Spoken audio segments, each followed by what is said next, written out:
ఎన్నికల్లో చెప్పా ఎన్ని కష్టాలున్నా చేస్తాం. సంవత్సరానికి ఆటో డ్రైవర్లకి పదవి ఇస్తామని అందరికీ ఆలోచిస్తున్నా.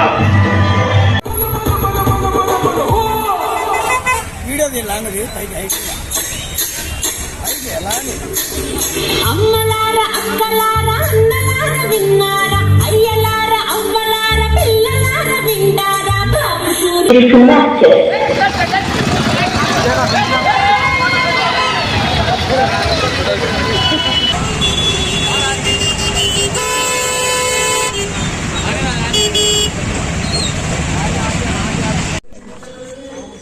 నెరవేరుతున్న మరో హామీ ఆటో డ్రైవర్ల సేవలో ఆంధ్రప్రదేశ్ ప్రభుత్వం. ఈ కార్యక్రమాన్ని మన రాష్ట్ర ముఖ్యమంత్రి వర్యులు నారా చంద్రబాబు నాయుడు గారు మరియు డిప్యూటీ సీఎం పవన్ కళ్యాణ్ గారు, విద్యాశాఖ ఐటీ శాఖ మంత్రి నారా లోకేష్ బాబు గారి చేతుల మీదుగా ఈరోజు విజయవాడలో ప్రారంభించడం జరుగుతూ ఉంది. ఈ కార్యక్రమంలో కడప జిల్లా జమ్లోన్ నియోజకవర్గంలో కూడా దాదాపు 1333 మందికి ఆటో డ్రైవర్లు కార్మికులకు ఈ పథకం వర్తించింది.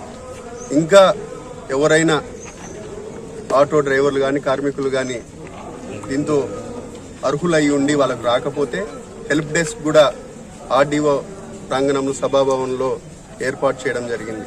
ఆంధ్రప్రదేశ్ని సంక్షేమం అభివృద్ధి రెండు విషయాలలో పూర్తిగా సంకల్పంగా పనిచేయడం కానీ దాంతో భాగంగానే నెరవేరుతున్నది మరో హామీ అంటూ ఆటో డ్రైవర్లకు ఆంధ్రప్రదేశ్ ప్రభుత్వం ఈ కార్యక్రమాన్ని 15,000 రూపాయలు స్త్రీశక్తి కింద ఏదైతే మహిళలకు ఉచిత బస్సు ప్రయాణం పెట్టినారో ఆ ఉచిత బస్సు ప్రయాణం పెట్టినప్పుడు ఆటో డ్రైవర్లకు ఎక్కడైనా ఇబ్బంది జరుగుతుంది, కస్టమర్స్ తగ్గుతారు అనే ఉద్దేశంతో దానికి తగ్గట్టుగా వాళ్లకు ఒక చేయూత ఇవ్వాలని చెప్పి ఈ 15,000 రూపాయలు ఇవ్వడం కూడా జరుగుతూ ఉంది.